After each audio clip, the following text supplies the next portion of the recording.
စံကုန်တိုင်းလှိုင်သာမြို့နယ်ရှမ်းရီအဒီတက်ဖနန်ဆက်ရုံမှာလောက12,000ကျပ်ရရှိအတွက်လုံသမား6,000ဟာဆန္ဒပြလာဒီနေ့ဆိုရင်4ရက်မြောက်ထိရှိလာခဲ့ပါပြီ။မေလ14ရက်နေ့ကစလို့နေ့တိုင်းဆန္ဒပြနေတာကြောင့်စက်ရုံဘက်ကလည်းအလုပ်တွေရနာထားတယ်လို့အလုပ်ရှင်ဘက်ကလည်းအလုပ်သမားတွေတောင်းဆိုတာကိုမလိုက်ရောဘဲနဲ့အကြောင်းမျိုးမျိုးပြညှင်းဆန်နေတယ်လို့သိရပါတယ်။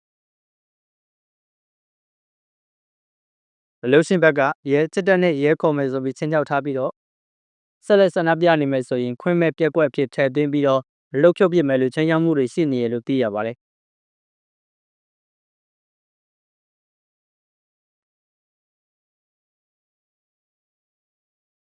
မနေ့ကအလုပ်သမားတွေကရေးပေးတဲ့ကိုယ်စားလှယ်လောင်း၄ယောက်နဲ့စက်ရုံဘက်ကအစည်းအဝေးလုပ်တယ်။အဖြေတော့မသိရသေးဘူး။စက်ရုံကအလုပ်သမားတွေကိုအလုပ်လုပ်ရင်ဆွေးနွေးညှိနှိုင်းဖို့စောင့်ဖို့ပြောပြီးအလုပ်သမားတွေကတိကျတဲ့အဖြေရမှာပဲအလုပ်ပြောင်းဝင်မယ်လို့ဆန္ဒပြတောင်းဆိုနေတဲ့အခြေအနေကိုတည့်ရသူတယောက်ကပြပြပေးပါတယ်။လက်ရှိဒေးချင်းနေစားကထောက်ပံ့ခြင်းမပေါင်း9,200ကျပ်ရရှိပြီးချိန်ကိုကြီး1,600ကျပ်သာရရှိတာဖြစ်တဲ့အတွက်လောက်ခလစာမလောက်ငှတာကြောင့်လောက်ခလစာကိုတိုးမြှင့်ပေးဖို့တောင်းဆိုနေကြတာဖြစ်ပါတယ်။တရိပ်မြင့်တက်လာနေတဲ့ကုန်စည်နှုန်း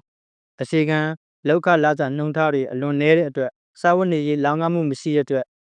အဆင်မပြေတော့တာကြောင့်တရိပ်လောက်ခလစာ12,000ကျပ်ရရှိဖို့အတွက်ဆန္ဒပြတောင်းဆိုနေကြတာပဲဖြစ်ပါတယ်